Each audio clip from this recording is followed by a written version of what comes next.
I get so excited when a new punchy kicky movie comes out, and this one was absolutely no exception. I'd been looking forward to seeing Beast for a little while. People started posting up about this movie coming out. Bren Foster started posting up about this movie coming out. An Australian-based MMA, Taekwondo, UFC style movie, kind of like Warrior, one of my favourite Tom Hardy movies of all time. There is no way I was going to miss out on the opportunity to check this film out. Russell Crowe is also in there, and the marketing campaign is really pushing Russell Crowe being in this movie. I will say he's not in it as much as I would hope he was going to be in it. Make no mistakes. It's an Australian movie, and the Australians probably make movies as good as the Brits. No, the Brits definitely make them better, but the Australians are a very, very close second. I'm going to talk about the plot of this movie, then I'm going to get into the cast and crew of this movie, then I'll talk about what I did and did not like about this movie before moving swiftly into my nerdly rating, which is my rating, not the rating of anyone else, but I am the most important person that you know when it comes to talking about punchy, kicky movies. Now let's talk about the plot of the movie as IMDb would have you believe, and then we'll get a little bit more into the nuts and bolts. MMA legend Patton James, now a commercial fisherman, is pulled back into the cage when his brother is in danger.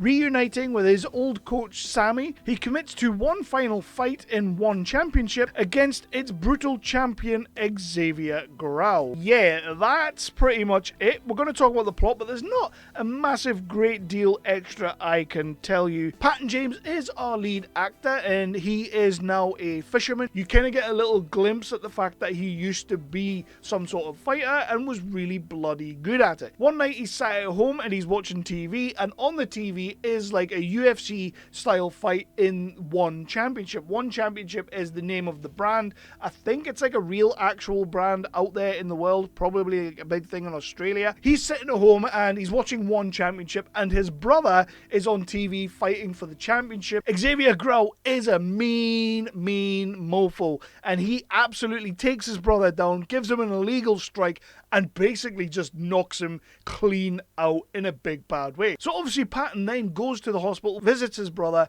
and realizes that his brother has kind of really fallen on hard times. But while he's there, the manager or the agent of Xavier Crowe is also there. It turns out these two guys, Xavier and Patton, did once fight early on in their careers, and Patton knocked him out in like 6 seconds flat. So Xavier's got like this chip on his shoulder. He needs to get that back and wipe it off the board. They offer him a big money fight. They're like, come back, one fight, loads of money, it'll pay off all your brother's debts, it'll pay off all your debts, and it'll set you up for a good long while.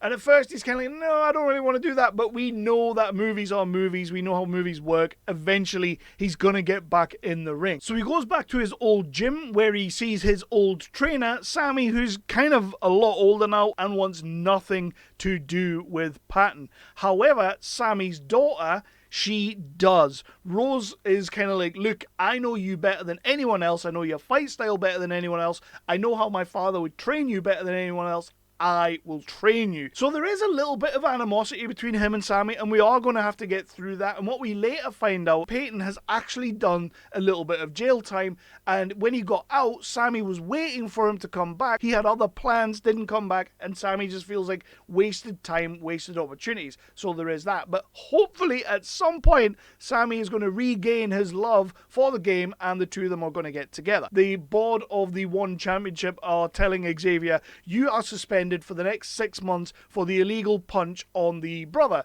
So that fight can't go ahead. He's going to have an illegal fight in a warehouse with the brother, and that's where things really go absolutely Pete Tong in all the worst ways. So I don't want to say too much more about the plot. That is pretty much the plot. So I'm going to get into my cast and crew, and I'm going to start with Russell Crowe because honestly, they are really marketing him in this movie. He's all over the trailer, and to be fair, like, those are most of his scenes that you see in the trailer. He's the aging coach who wanted the guy to be amazing, who he wanted to train up the ranks and go all the way with this kid because he knew he had potential. I really do enjoy what Russell Crowe's doing. He's just not doing a lot of it. I do think he's giving a lot to the role because you can tell he genuinely cares about this film. We then have Daniel MacPherson as Patton James, our main character, and he's excellent. I can't possibly fault him in any way in this movie. I genuinely thought he was superb. He looks good when he's in the octagon. He looks good when he's fighting. I believe his plight as a new father and as someone who has done a little bit of time. Genuinely, I was all about it. His brother, Mojean Aria, plays Malon James, and honestly, really good character, really cool actor.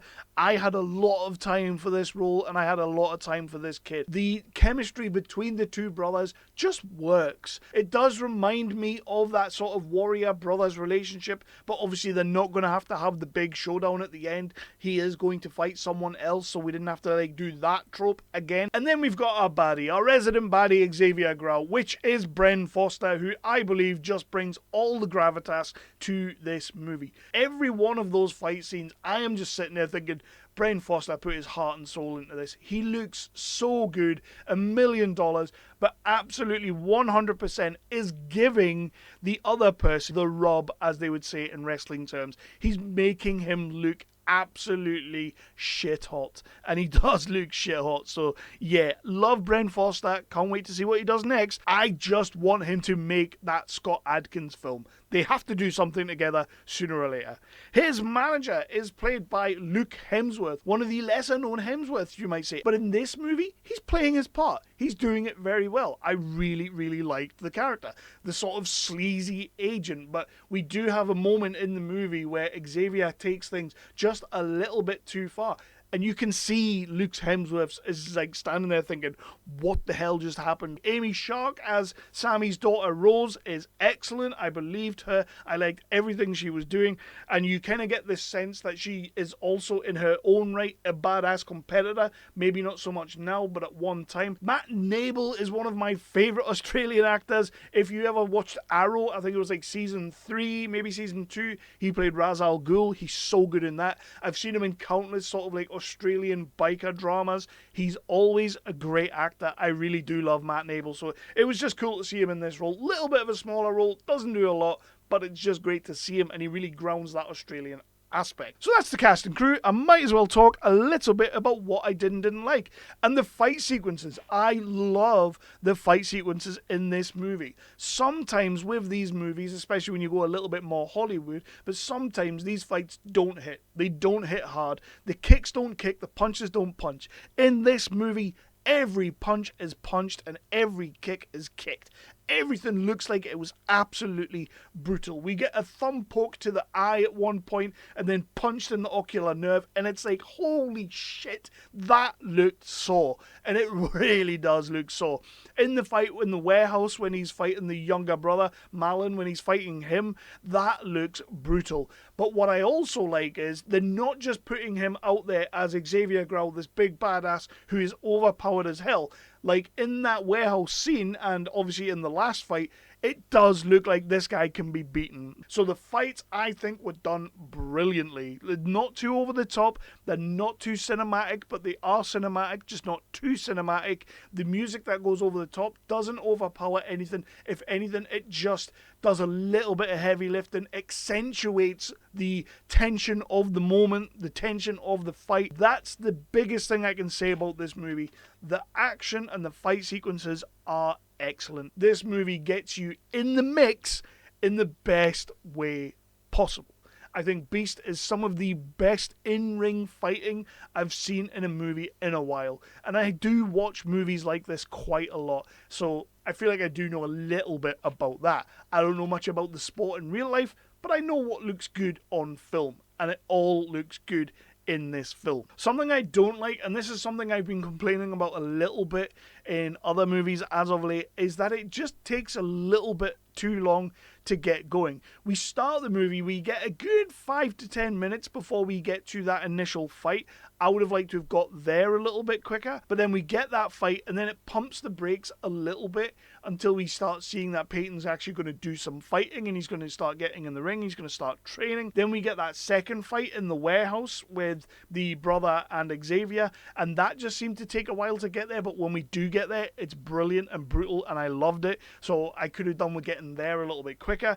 And then we just kind of like move forward to the end fight, which I'm trying to say, like, a little bit more fighting wouldn't have gone amiss. Or even a little bit more action, a little bit more sparring. Like, the montages are cool. We do love a montage in a movie like this. But, I don't know, a little bit more of it. That's all I'm saying. And it's not that long of a movie. So if I had to say anything to the director, Tyler Atkins, it's maybe just that.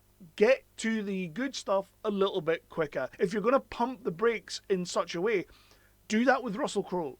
You've probably only got Russell Crowe for 2, 3, 4 days. You've not got him for long. I can't imagine he was on set every day for this movie. I can't imagine he would have been. I know he was a producer, but he's got a lot on, and I can't imagine he was there all the time. It's a nitpick, but it's something that I'm finding a little bit more with movies nowadays. Like, you don't need to stretch out the narrative when what I'm really here for is the Bren Foster Daniel MacPherson showdown. Let's get there a little bit quicker. In terms of my final Nerdly Presents Off the Reel review rating, though, I couldn't wait for this movie. I think I was already predisposed to love this movie. I knew it was going to be a slobber knocker of a film that I could just really vibe with. It has all those elements that we love from all these movies, even Russell Crowe being the Mickey character, things like that. It has all those elements that I love about these movies, and just does this like really gritty, grounded Australian thing with it that I just genuinely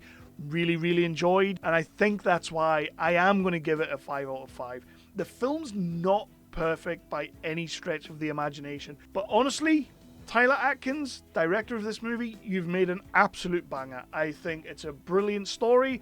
It's a very cohesive story. It's a story you can get behind. The story of an everyman who's going to try and overcome. The story of a villain who's just a bastard. But yeah, I think everybody in this film is cracking. Russell Crowe, always good. But this time, I felt like he cared more about this movie than he's cared about anything that I've seen him in a good long while. So that's always good. It gives me hope for the Highlander movie. It gives me hope that he's really putting out a really solid performance in that film. Daniel MacPherson, absolutely brilliant. Matt Nable, love seeing him in movies. Luke Hemsworth might not be the Hemsworth I most know for most films, but my god, he does a cracking little performance in this movie. Amy Shark, I was right behind her, and Bren Foster is just dynamite.